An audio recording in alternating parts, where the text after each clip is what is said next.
Hi, my name is Max Colombara, and today I am with my colleague, with my peer Lucas Wu, and we're going to be covering the part two of Unit 1 of the IB Science Biology SL course, specifically the units 1.4 through 1.6 in the first chapter of the Oxford textbook.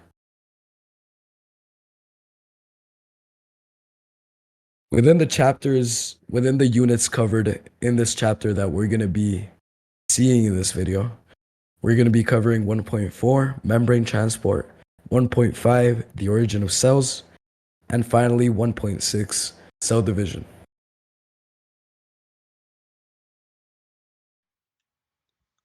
And hello guys, it is me Lucas. I will be covering membrane transport. So to begin with, membrane transport covers the following topics: particles moving across membranes, endocytosis, exocytosis, vesicles, and types of transport.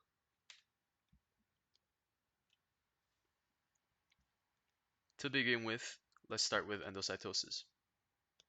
As you may have recalled in our first part of this series, we would look at the knowledge-based parts of the textbook, at the text passages. We would read them through, take the most important information, data analyze what is most important to write down and what can be put aside, and write that down. For these slides, we wanted to actually show you it as an example. So we decided to, instead of putting the notes as a screenshot there, we decided to actually write them down as our own. So basically, to start off, we learned that fluidity of membranes allows for materials to be taken in endocytosis. Vesicles are normally present in eukaryotic cells, a dynamic feature that allows transport of materials across cells. Vesicles are essentially a sac of membranes with a liquid inside of them. Vesicles can be formed out of plasma membrane with a material in it, and endocytosis allows for larger molecules to be taken in. And we also wanted to talk about diagrams today that are also part of the knowledge-based part of the textbook. And basically, you want to keep in mind this diagram because it shows the process of endocytosis in itself. Now, moving on to exocytosis.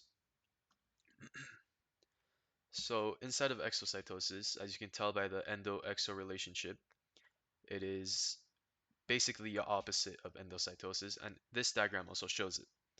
You can see that these processes are flipped around. This last process for exocytosis was a first process for endocytosis, and we did the same thing with the notes.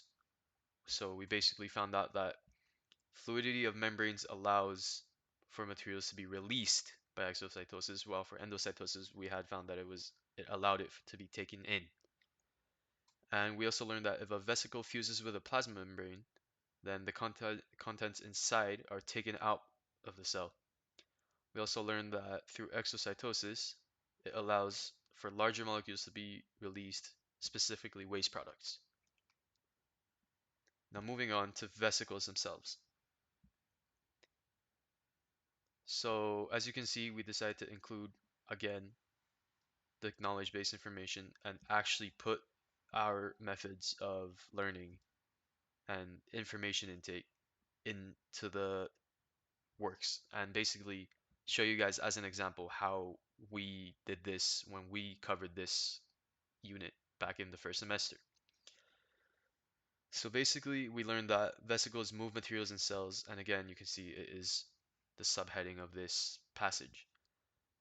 Usually this is the main idea of what it is talking about, and it is an important key topic to keep in mind. And we learned that secretory cells use vesicles to move synthesized proteins in the rough endoplasmic reticulum and carry them to the Golgi apparatus. The vesicles then fuse with the Golgi apparatus and processes the protein. Finally, it secretes the proteins to the plasma membrane, and secretion is produced to produce or discharge a substance, and a cell grow the plasma membrane needs to increase, and phospholipids are synthesized in the rough endoplasmic reticulum and then transported by vesicles to the plasma membrane. This can also be done to increase the size of the mitochondria or lysosomes. As you can see, these 5 bullet points is a big summary of everything that goes into this big passage of text, and it is an efficient way to basically take all this knowledge, compact it down, and make it easier to understand and keep in mind. So moving on to the types of transport. There are 4 types of transport that are covered in this unit, at least that we know of. The first one being simple diffusion, the second one being facilitated diffusion, the third one being osmosis, and finally the last one being active transport. So this is basically what goes on in the textbook as we followed in our method, as shown before.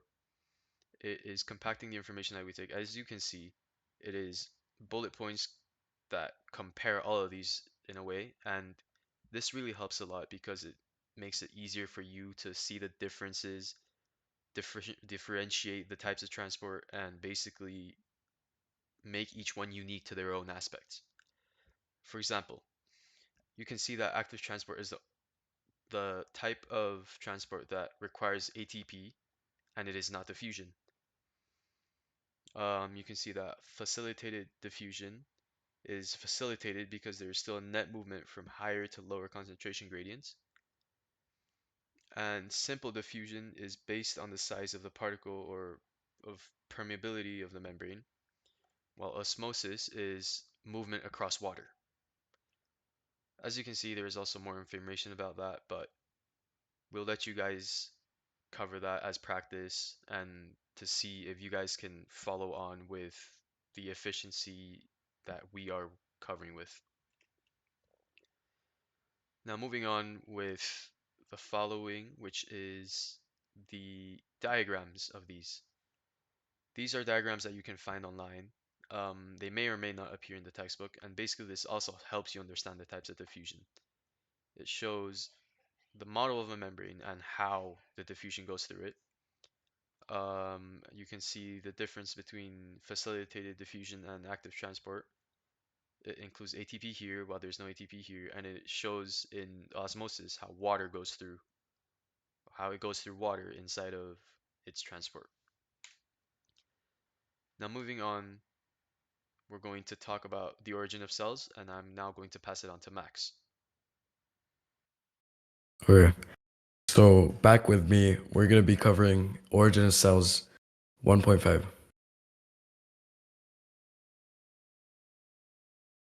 Within this unit, we're gonna be covering the following concepts. Cells are formed by pre-existing cells. Therefore, the first cells must have come from non-living material. And finally, the endosymbiotic theory.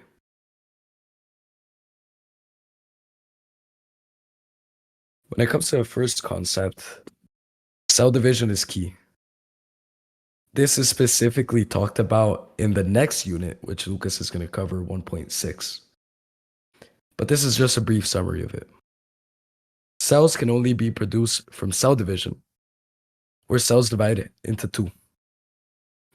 This theory has been developed since the 1800s, and we can trace our human cells to the zygote, which is basically the fertilized ovum or fertilized egg. It is a union of the sperm cell and an egg cell. Therefore, the continuity and evolution of life dates back to over hundreds of millions of years ago.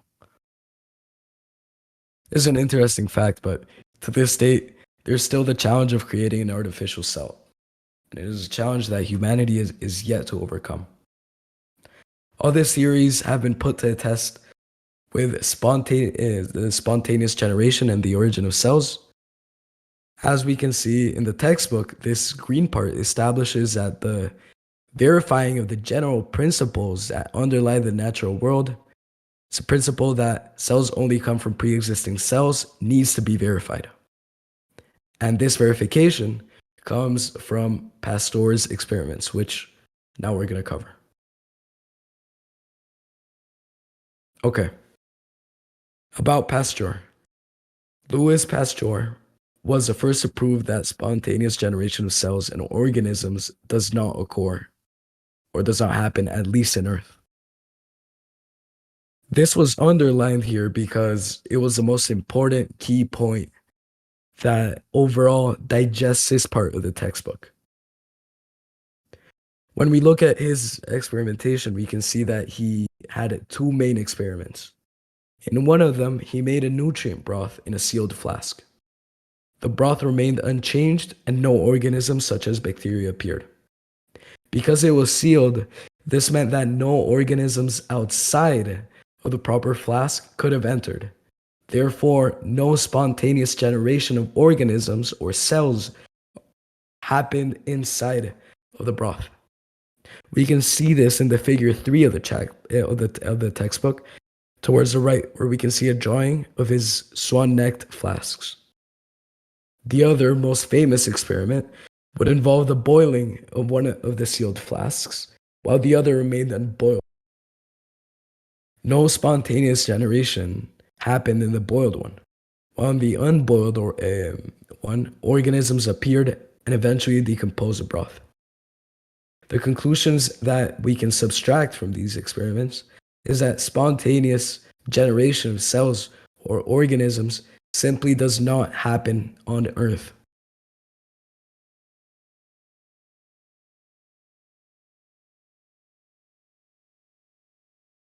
So, how did the first cells origin? If we're going to track this back, then the only logical assumption would be that the first cells must have arisen from non-living material. This, yet again, as Lucas previously explained, is a subheading of this whole section of the unit. Remember these parts, as they are the most key summaries of the whole textbook. Now, let's go on to the reasoning. This is if we trace back to millions of years ago, as all cells come from pre-existing cells. Therefore, they either arose from non-living material or they came from another place on the universe, for example, through a meteor or other forms of transport. If we're going to go through the first line of inquiry and we're going to ask ourselves, how could they have appeared from non-living material? Then 4 key conundrums must be explained so that we can successfully argue that the complex structure of cells could have arose from these non-living materials. Keep in mind that this theory does not fully explain it, but it does explain how non-living materials might have resulted into cells. Specifically, how the conditions millions and millions of years ago on Earth might have resulted in the creation of cells. So let's look at this part of the textbook. If we're going to talk about the production of carbon compounds such as sugars and amino acids, then we can see that in a representation of the atmosphere that Stanley Miller and Harold Urey were able to successfully replicate by passing steam through a mixture of methane, hydrogen, and ammonia. Electrical discharges were used to stimulate lightning, or the induction of a form of energy. And they found out that amino acids and other carbon compounds essential for life were produced.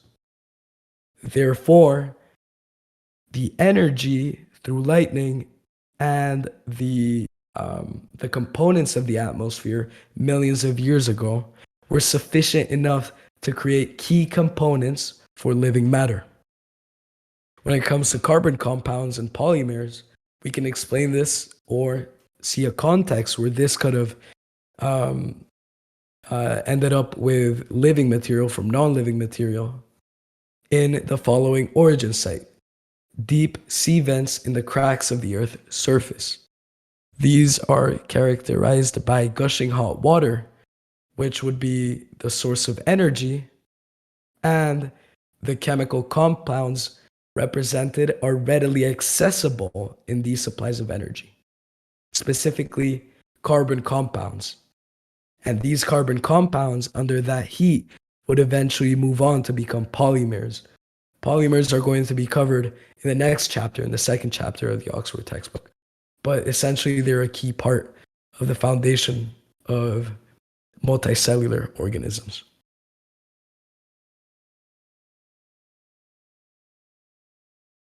Next, for the formation of membranes, phospholipids or other amphipathic carbon compounds are among the first carbon compounds. And they actually naturally assemble into bilayers. And let's remember, our membrane or phospholipid bilayer is made of a bilayer, of two bilayers. And experiments have shown that these bilayers can readily form vesicles, resembling the plasma membrane of a small cell. Therefore, naturally, amphipathic carbon compounds result in the creation of a bilayer and consequent plasma membrane and vesicles that can be seen in cells. And the fourth point, the fourth conundrum, would be the development of a mechanism for inheritance. Here's the thing, DNA uses enzymes as catalysts. So to replicate DNA and to be able to pass the genes, we will need enzymes. But for enzymes to be made, genes are needed. So then we have a problem here of what came first, the chicken or the egg. And this conundrum cannot be solved. But here we have RNA, which is a different genetic material. RNA is a genetic material that can store information in the same way as DNA, but in this case, it is self-replicating and can itself act as a catalyst, which would solve this conundrum. And finally, we have endosymbiotic theory. The endosymbiosis theory explains the evolution of prokaryotic cells into eukaryotic cells. Basically states that the mitochondria were once free-living prokaryotes that accessed, that garnered, that evolved to obtain the ability of aerobic cellular respiration. Remember, mitochondria uses aerobic cellular respiration based off oxygen to create ATP or energy. So basically, we're stating that mitochondria were once prokaryotes that acquired this ability. After that, larger prokaryotes that could only respire anaerobically or without oxygen allowed mitochondria to live in their cytoplasm by endocytosis. Remember, endocytosis, they basically grab them, they basically they swallow them whole and introduce them into their cytoplasm. They let them live, and what basically happened would be that the small prokaryotes grew and divided at the same speed, and they could stay in the larger cells indefinitely. As we can see in the eukaryotic cells nowadays, mitochondria replicate all the time, and they're self-replicating, right? So they have these aspects that are directly from prokaryotes. Another sweet example, the ribosomes in mitochondria are actually 70S, 70S just being a measurement, right? The ribosomes in eukaryotes are 80S, but guess what the ribosomes in prokaryotes are? They're 70S. So the size, right, of the ribosomes in a mitochondria are the same as a prokaryote. This is evidence of the endosymbiosis theory, meaning that mitochondria were once free-living prokaryotic cells. So according to the endosymbiosis theory, smaller prokaryotes like mitochondria have persisted over hundreds of millions of years and were eventually, through endocytosis, consumed and allowed to live inside a larger prokaryote and eventually evolve to become the mitochondria that we see inside eukaryotes today. To the right, you can see a graph displaying the evolution of photosynthesis, the evolution of aerobic respiration. To the right, the evolution from the nucleolus to the eventual nucleus. You basically add all of this up, and you have the evolution towards the animal cell and the plant cell. Plant cell having both mitochondria and photosynthesis. And the chloroplast was the same as mitochondria, where chloroplast was once a free living prokaryote that garnered the ability of photosynthesis. So we can see that over millions and millions of years of evolution and endocytosis of larger prokaryotes consuming these free living prokaryotes, we result with the plant cells that we see today and the animal cells that we see today.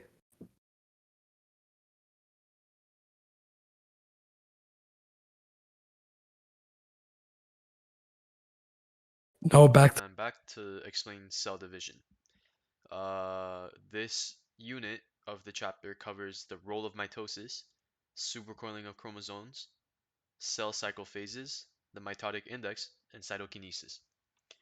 It also covers cyclins and the control of the cell cycle, and tumor formation and cancer, but these are HL only subjects that we didn't cover in our SL course.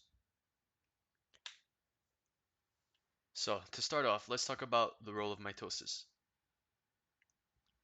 So, again, we did the structure and technique that we use to always note take from this passage. As you can see, mitosis is the division of the nucleus into two genetically identical daughter nuclei. Mitosis allows the cell to divide into two daughter cells, basically. Before mitosis can occur, all of the DNA in the nucleus must be replicated. DNA replication is also part of chapter 2, but as covered in the second semester. So we will not talk about that as you don't need to know that for now.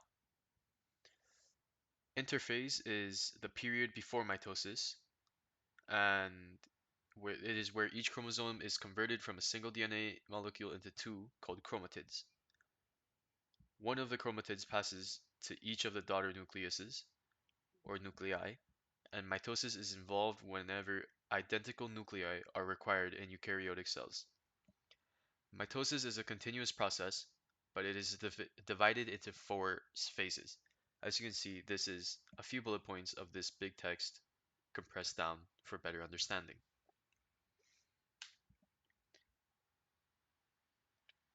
Now let's talk about the supercoiling of chromosomes and why it's important.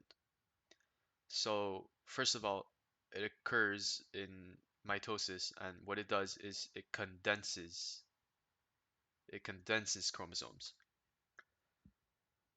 So two chromatids that make up each of the chromosome have to be separated and moved to opposite poles of the cell. Due to the length of DNA molecules, they are very long, as you can see stated here. It is important to compact chromosomes into much shorter structures so they can fit. It only occurs during the first stage of mitosis. Condensation occurs by repeatedly coiling the DNA molecule to shorten and widen the chromosome, which is the process of supercoiling. And proteins called histones are involved to help with supercoiling, and enzymes are also involved. It's important to note that enzymes, as Max mentioned earlier, are a catalyzer in a way, and what they do is speed up reactions. We'll also cover this in semester 2, so you don't really need to keep focus on this right now. So here are the cycle phases, basically, of mitosis. You start with a prophase, you follow with a metaphase, which is followed by the anaphase, and lastly ends with the telophase. This is a purple section of the textbook, and as we mentioned in the first part of this series, it is a skill. What this part of the textbooks wants you to do is basically learn how to differentiate these and identify these. And it does a good way of this. It is very organized in a way. It does an explanation, gives you a microscopic view of the process, and also gives you a drawing for it. It also gives you a description about this, which you can do the same process of note taking to compress down and efficiently understand it. It's highly suggested that you know this because you will see these phases in quizzes and you're also going to have to know them. Up next is the mitotic index, which relates to what was previously said about mitosis and its phases. Again, it's another purple section of skills. This is the formula for it, which is basically division. The reason I told you that it is important to use those skills that were mentioned before this is that you need to know them to divide them by the total number of cells so you can find the index. But let me explain what the index is first. It is a ratio between the number of cells in mitosis in a tissue and the total number of observed cells. So in this image, you'd basically be looking at all the cells undergoing mitosis divided by all the cells in total. It is good to have this memorized as this is also going to appear in future quizzes, and this even appeared in our mock exams. It's important to recognize this because the mock exams usually, or not usually, they do occur in this end of the second semester. So it is key, it is very important that you have this memorized and you know it throughout both semesters. Now lastly, cytokinesis. Basically, cytokinesis happens after mitosis. It is the post process of mitosis, and it is different inside of plant cells than it is in animal cells. Basically, it's the actual process of cell division, and cells can divide when two identical nuclei are visible in a cell. As we had just covered, the two identical nuclei appear through mitosis. Cytokinesis is a process of cell division, as I just mentioned, and it begins after mitosis, as just mentioned too. In animals, plasma membrane is pulled inwards through the middle of the cell or the equator of a cell to form a cleavage furrow. In plants, vesicles are moved to the equator, where they are fused to form tubular structures across the equator. You can see how these two differentiate, as one uses mitosis and the other uses the movement of vesicles, as Max covered in 1.5. As you can see, with the same technique with this knowledge-focused passage of text, this is 4 paragraphs compressed down into a few bullet points. However, you also want to see this image as it shows cytokinesis in a fertilized sea urchin egg and also from the shoot tip of a coleus plant right here. This is, as mentioned, the animal cell, and this is the plant cell. So that's pretty much it for this video. Next we'll be covering the semester 1 content of chapter 2, and we hope this video was helpful for you guys, and Max and I hope that this video is seamlessly helping you orientate yourself towards the IB, especially in the course of SL biology, and we hope that you guys enjoyed.